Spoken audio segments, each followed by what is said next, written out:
face. You fall on your face. COVID-19. COVID-19.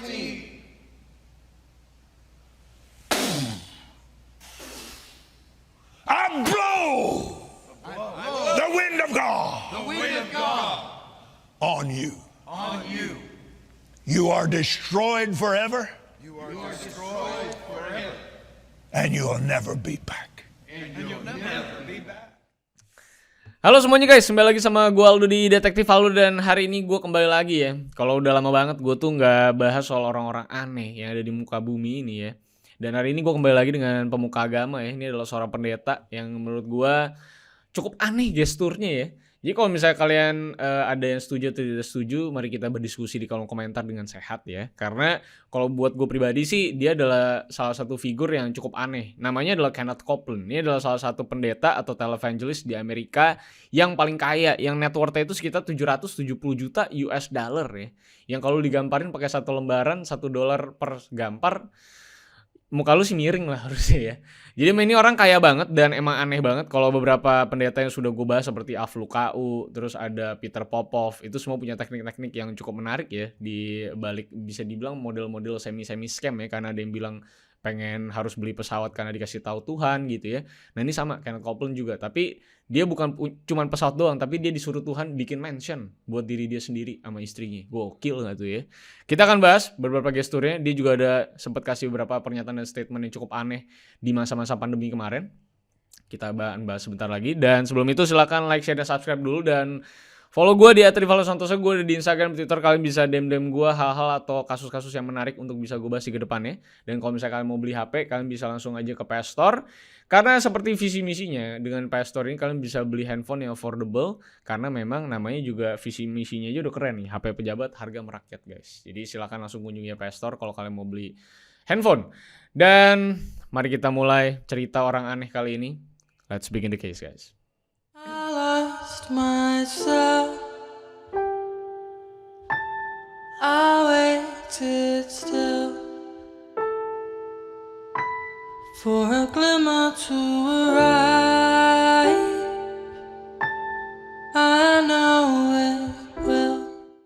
Oke, kita akan berbicara soal Kenneth Copeland. Jadi kita akan berbicara nih hari ini soal pendeta dan televangelist Amerika terkaya yang punya nilai kekayaan itu sekitar 770 juta US dollar atau sekitar 11 triliun rupiah. Seorang pemuka agama punya 11 triliun rupiah. Ya, wow banget kan ya, harta segitu banyak banget untuk seorang pendeta. Yang sebenarnya basisnya pendeta kan adalah seorang guru bisa dibilang ya. Harusnya kesejahteraan itu milik murid-muridnya terlebih dahulu. Seharusnya seperti itu. Nah tapi sebelum gue bahas soal keanehan pendeta yang satu ini, gue coba napak tilas nih sebentar soal sejarah hidupnya Kenneth Copeland yang sering tertangkap kamera karena pernyataan dan kelakuannya yang cukup aneh untuk sebagian orang termasuk gue. Kenneth Copeland ini secara mendasar lahir pada tanggal 6 Desember 1936 di Lubbock, Texas, Amerika Serikat. Dan Kenneth Copeland ini mulai karirnya itu sebagai penyanyi sebenarnya. Dan gak main-main, karirnya itu sebagai penyanyi juga cukup bersinar dengan lagunya yang berjudul Pledge of Love yang kalian bisa cek di YouTube. Yang pada saat itu masuk top 40 Billboard di tahun 1957. Dan bertahan di chart selama 15 minggu dan sempat masuk peringkat 17 di Billboard. Jadi kalau ngomongin karir musiknya sebenarnya singlenya udah cukup luar biasa bisa dibilang. Nah tapi pada tahun 1966 Kenneth Copeland ini tiba-tiba mulai berubah karir, di mana dia tuh belajar di Oral Roberts University dan memulai karirnya di dunia gospel sebagai pilot dan juga pelayan dari Oral Roberts.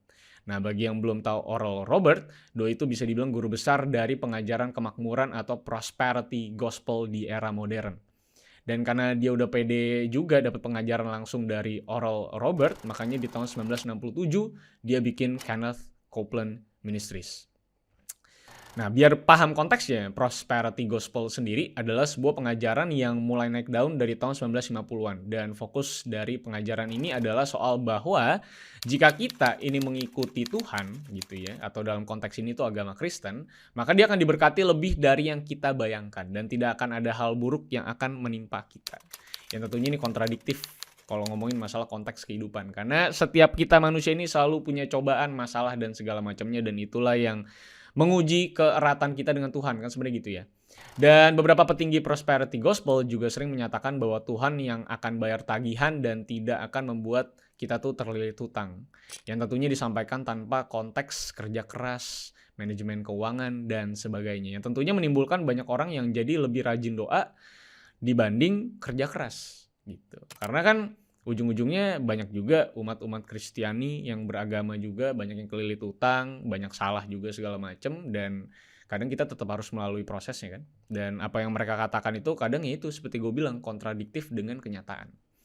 Nah, tapi kita bahas soal prosperity gospel ini mungkin lebih detail lagi di waktu mendatang. Mungkin kalau misalnya kalian tertarik dengan prosperity gospel ini, karena gue mau fokus dulu ngebahas pendeta yang satu ini yang punya banyak perkataan dan cara yang kontroversial buat gue pribadi.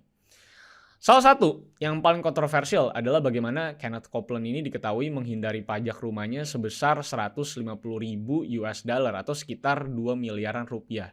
Dengan dalih bahwa rumah dia ini harganya 7 dolar US dollar ini nih, harganya kan 7 juta ya gitu ya. Dan katanya dia nggak mau bayar pajak karena rumah 7 juta dolarnya ini adalah rumah seorang pendeta. Sehingga dia tidak punya kewajiban untuk bayar pajak. Jadi rumah ini tuh sebagai tempat tinggal seorang pemuka agama. Jadi harusnya dia nggak bayar pajak. Makanya dia kabur dari pajak 2 miliarnya. Nah kalau lu mau tahu rumahnya segede apa. Kalau misalnya ini rumahnya kecil gitu ya atau di gang gitu ya, nggak bayar pajak nggak masalah lah. Namanya juga tempat tinggal untuk pemuka agama. Nah dia itu udah lebih dari cukup karena mansionnya tuh gede banget.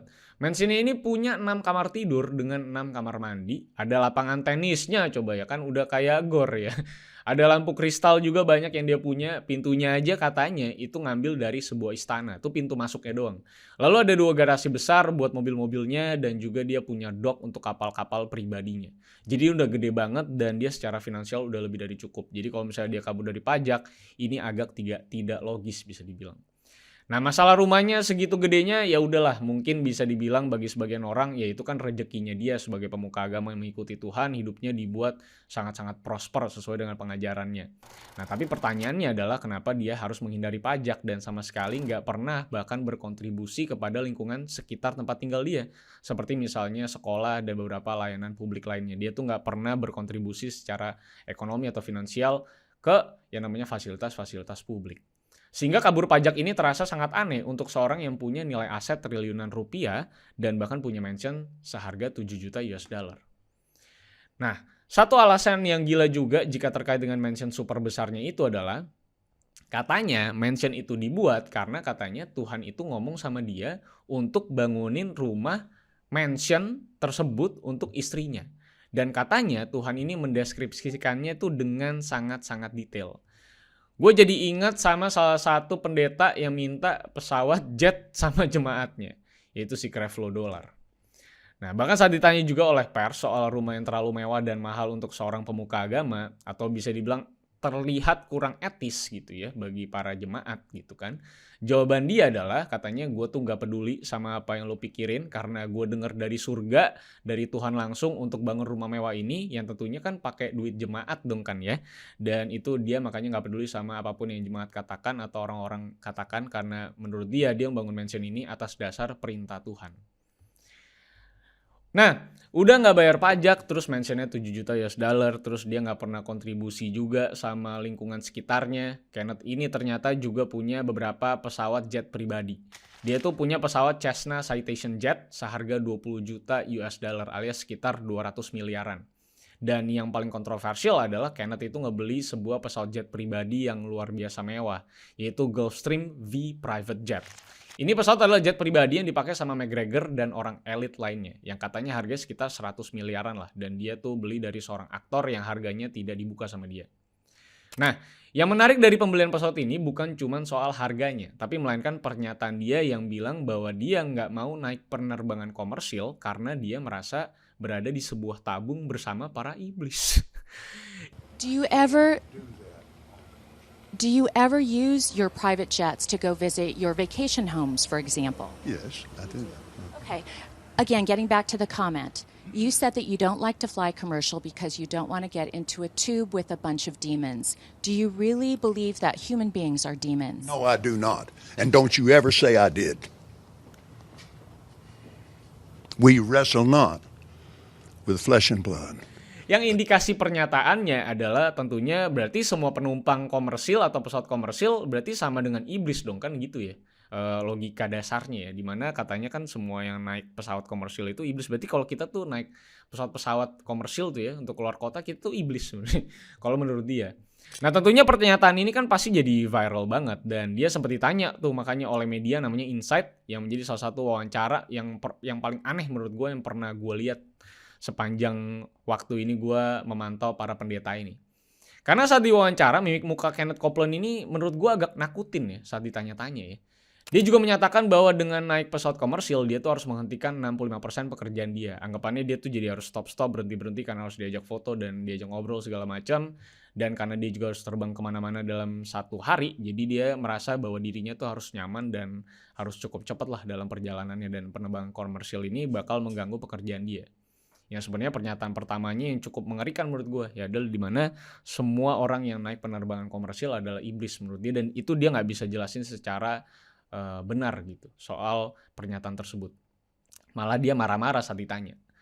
Nah, bahkan dia juga bukan hanya punya pesawat jet, dia ini punya airport sendiri gitu ya, dengan nama Kenneth Copeland Airport yang letaknya itu di sebelah gerejanya sendiri. Jadi ini udah emang gila banget. Dan dia beli airport ini dari Corps Marinir yang dulunya memang digunakan untuk marinir Amerika.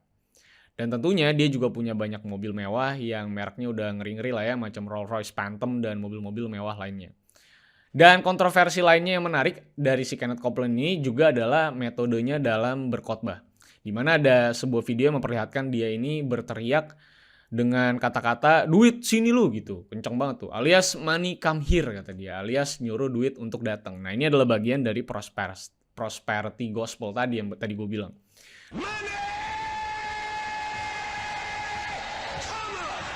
Nah mungkin buat sebagian orang ini mungkin cukup remeh ya, karena ini mungkin hanya bagian dari metode ibadahnya dia mungkin kan. Tapi buat gue pribadi ini cukup menakutkan saat pusat dari sebuah ibadah itu adalah uang. Yang sebenarnya harusnya kan adalah nilai-nilai kehidupan, iman dan segala macamnya ya, bukan cuma uang doang. Nah selain itu dalam sebuah ibadah dia juga sempat ngedoain kesembuhan kepada orang yang lumpuh dan pakai kursi roda. Tapi bukannya sembuh, orang tersebut itu malah ngejengkang. Jatuh terbalik dengan kursi rodanya. Dan malah didiemin sama si Kenneth Copeland. Sambil dia doa-doa terus yang akhirnya dia minta orang-orang untuk ngangkat ini orang yang jatuh dari kursi rodanya. Karena memang gak bisa berdiri-berdiri lagi. Yang tentunya malah ini orang malah makin sakit dan bukannya malah makin sembuh gitu. Nah ini cukup menarik perhatian juga gitu ya.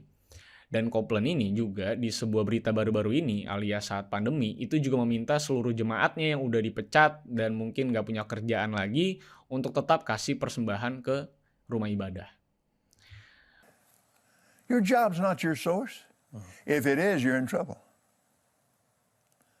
Jesus is your source. Whatever you do right now, don't you stop tithing. Don't you stop sowing offerings. Well, they won't let us go to church. Well, email it in there, text give or something, but you get your tithe in that church. If you have to go take it down there and drop it off and stick it under the door or something, you get that tithe in that church, you get that offering in that church, and then you go home and you do what we're supposed to do. Bahkan kalau gereja tutup dan nggak bisa ibadah, katanya ya udah lu masukin aja tuh duit lewat bawah pintu, misalnya bawah pintu gereja, masukin lewat mana aja. Intinya harus tetap nyumbang walaupun lu cuman punya duit segitu-gitunya, misalnya buat makan atau bayar KPR rumah gitu atau bayar sekolah. Nah daripada bayar itu semua, nyumbang dulu ke gereja. Kira-kira itu yang dia sampaikan di televisi atau di stasiun berita nasional di Amerika Serikat. Bahkan di era-era pandemi, si Copeland ini sempat bikin sebuah hal yang sangat aneh ya buat gue pribadi, yaitu dia meniupkan angin yang katanya angin dari Tuhan untuk memusnahkan COVID di tahun 2020-an. Tapi apa yang terjadi? Amerika tuh tetap jadi negara yang angka COVID-nya tinggi banget. You fall on your face. You fall on your face. COVID-19. COVID-19.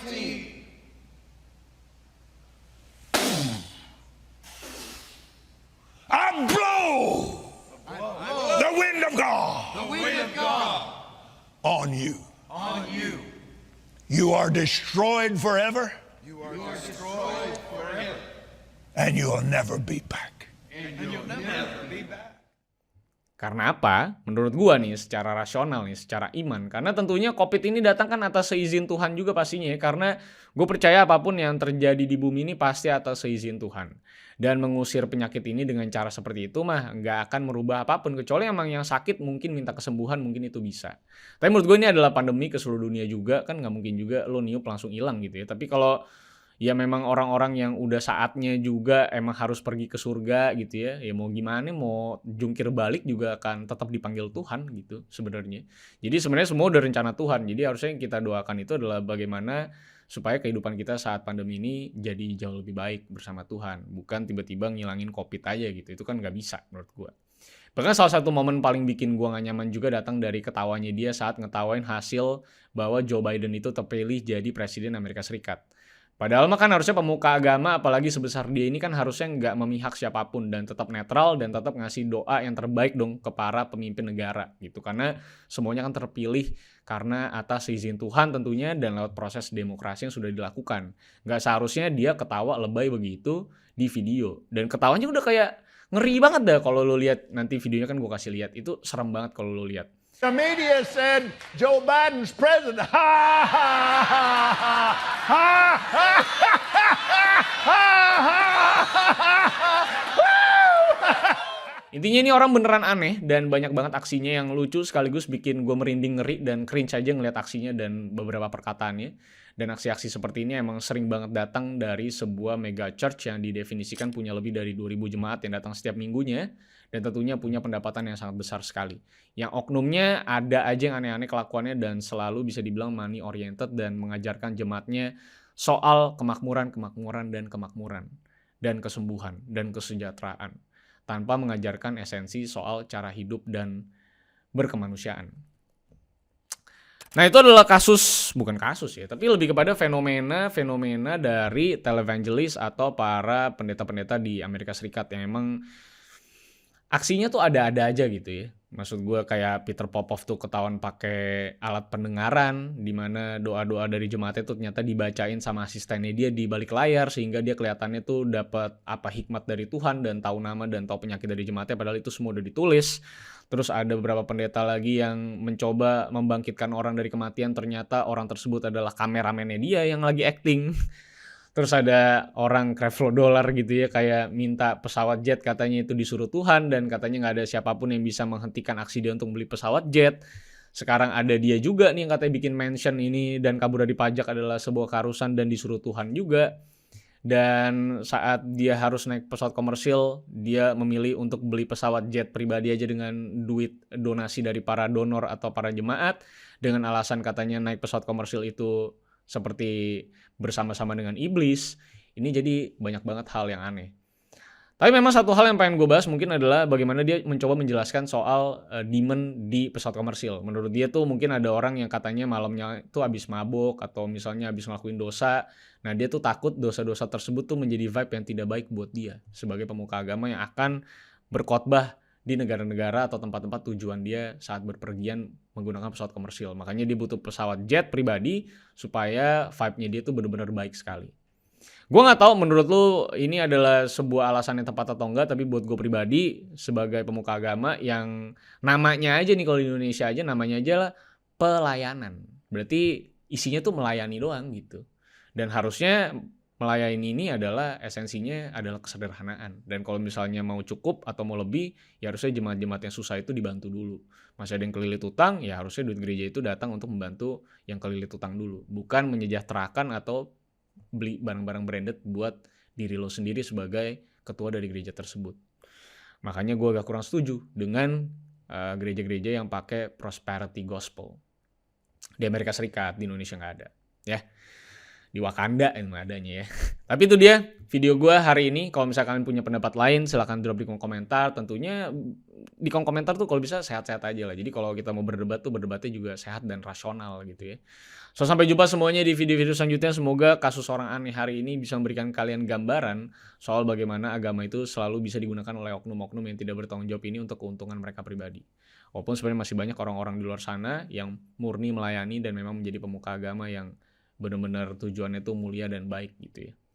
So, sampai jumpa. Jangan lupa like, share, dan subscribe. Follow gue di @rivaldo santosa, gue di Instagram, di Twitter. Kalian bisa DM gue hal atau kasus yang menarik untuk bisa gue bahas di video-video kedepannya. So see you on the next case, guys.